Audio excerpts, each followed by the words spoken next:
Welcome to the news on the hour on Providence Television International. I am Ugbebo Ikekwa. The Federal Road Safety Corps on Monday flagged off the 2025 Ember month's public enlightenment and sensitization campaign nationwide.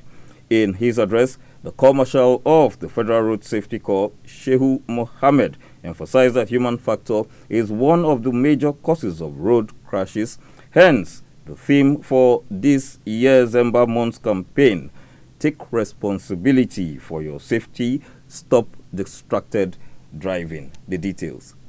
Delivering the Corps Marshal's address, the sector commander, RS 5.1 Edo State, Corps Commander Cyril Matthew Zango, urged motorists to avoid destructive practices while driving. Corps Commander Zango stressed that road traffic infringements, such as failure to adhere to road traffic rules and regulations, speed limit violations, driving under the influence of alcohol and drugs, are largely responsible for road crashes across the nation. He disclosed that the use of phones while driving is also a major act of distracted driving and cautioned motorists that those involved will be arrested. The Corps Commander further stated that sensitization campaigns to dissuade motorists from using phones while driving is constantly embarked upon by the Federal Road Safety Corps. In road safety parlors, mere touching your phone is use of phone. Even if you have hands free, the Federal Road Safety laws prohibits you to receive or to make call. We're doing very well, and aside from arresting people, we don't keep quiet. Anywhere we have the need to address the motoring public, we do tell them to refrain from use of phone because it's distracted driving. In a bid to raise awareness against reckless driving usually associated with Ember months, the Frsc is embarking on town hall meetings to strengthen collaboration with transport unions, security agencies, and other stakeholders, as well as free vehicle safety check exercise to improve vehicle roadworthiness and deployment of Frsc personnel and special marshals across major highways and crash-prone areas nationwide. Economic activities were on Monday grounded in the Federal Capital Territory following the protest led by Omoyele Sowore, convener of the Free Nnamdi Kanu protest, which is seeking the unconditional release of the leader of the indigenous people of Biafra, Nnamdi Kanu. As early as 6 a.m., the police had already blocked all access routes leading to the FCT, causing gridlock which prevented workers from accessing their offices. In the Maitaba area of Abuja, police and other security agencies fired tear gas at peaceful protesters, as reported by our Abuja news correspondent. It will be recalled that the police had on Sunday warned protesters not to go close to Aso Rock, the National Assembly complex, and environs, threatening to deal with any violation. The Nigeria Labour Congress has given the federal government a 4-week ultimatum to conclude negotiations with all tertiary institutions-based unions. The president of the NLC, Comrade Joe Ajero, made this known on Tuesday during an interactive session with Labour correspondents in Abuja, disclosing that the era of government signing agreements, negotiations, and threatening unions involved is over. Ajero also condemned the no work, no pay policy introduced by the federal government as a form of sanction to members of the Academic Staff Union of Universities for daring to embark on a nationwide strike. The NLC president emphasized its full solidarity with ASU and urged the federal government to honor collective agreements and respect the rights of workers. Pope Leo XIV has appealed for a ceasefire in Myanmar, where there has been conflict since May 2021.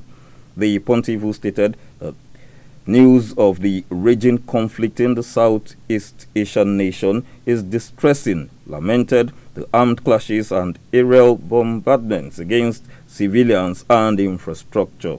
He expressed sympathy to those suffering due to the violence and hardship caused by the conflict, while renewing his appeal for an immediate and effective ceasefire. Specially available for sponsorship on Providence Television International are the following programs: Fashion and Style, Wonders of Creation, our editorial, What's Trending. For details, kindly contact our corporate headquarters or call the following telephone numbers: 08033511199 or 08100710297. The African Democratic Congress has cautioned the federal government against using the recent reports of an alleged coup plot as a pretext to clamp down on opposition leaders. In a statement issued on Monday, the party's National Publicity Secretary Bolaji Abdullahi warned that any attempt to exploit the rumored coup for political gain will endanger Nigeria's democracy and fundamental freedoms.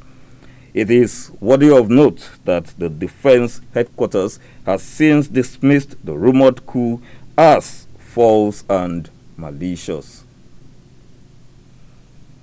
A 60,000-litre petrol tanker on Monday skidded off the road at Iroko Town in Akinyele local government area of Oyo State while attempting to navigate a bad portion of the expressway. Confirming the incident in Ibadan on Monday, the chairman of the Oyo State Fire Service Agency, Moruf Akinwode, stated that no casualty was recorded, affirming that the accident was as a result of loss of control while the driver was trying to negotiate a bend. He called on motorists to avoid acts that could endanger their lives and that of others. The Lagos State Environmental Protection Agency has intensified its enforcement against environmental infractions, sealing several establishments over repeated cases of noise and air pollution. The Cherubim and Seraphim Church in George's School Estate, Ifako-Ijaye, has been sealed for noise pollution due to multiple complaints from residents about the church activities, despite previous warnings from the Environmental Protection Agency. The general manager of the agency reiterated the agency's zero-tolerance policy for pollution in any form, stating that while freedom of worship is guaranteed, it must not violate the rights of others. The Nigeria Sports Commission has congratulated the nation's para-powerlifting contingent for their outstanding performance at the just concluded World Powerlifting Championships in Cairo, Egypt. Team Nigeria showcased remarkable strength and national pride, finishing second overall on the medals table with an impressive haul of 20 medals comprising 8 gold, 7 silver, and 5 bronze. The Director General of the NSC, Honorable Bukola Olakpade, commended the athletes for their resilience and lifting the Nigerian flag high on the global stage. France's ex-president Nicolas Sarkozy became the first former head of an European Union country to be jailed on Tuesday as he entered a Paris prison. Sarkozy was handed a 5-year jail term in September for criminal conspiracy over a plan for late Libyan dictator Muammar Gaddafi to fund his electoral campaign. He was the president of France from 2007 to 2012 and has faced a flurry of legal woes since losing his re-election bid in 2012.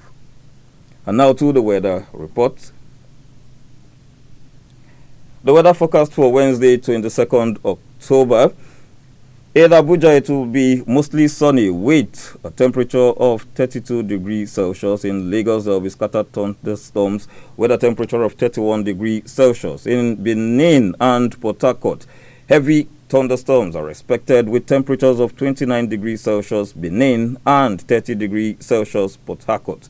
In Kaduna, it will be sunny with a temperature of 33 degrees Celsius. In Enugu, there will be light rain with temperatures of 32 degrees Celsius, while in Sokoto, it will be sunny with a temperature of 37 degrees Celsius.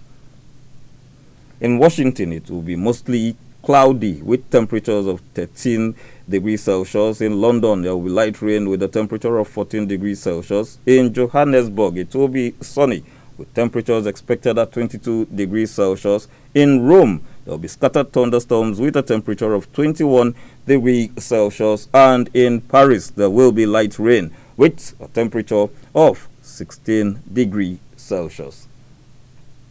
And to the exchange rates, one United States dollar presently stands at 1,483 naira, 1 euro, 1,728 naira, 1 British pound, 1,984 naira, and the Canadian dollar, its equivalent in naira is 1,057, while the Australian dollar's equivalent in naira is 969.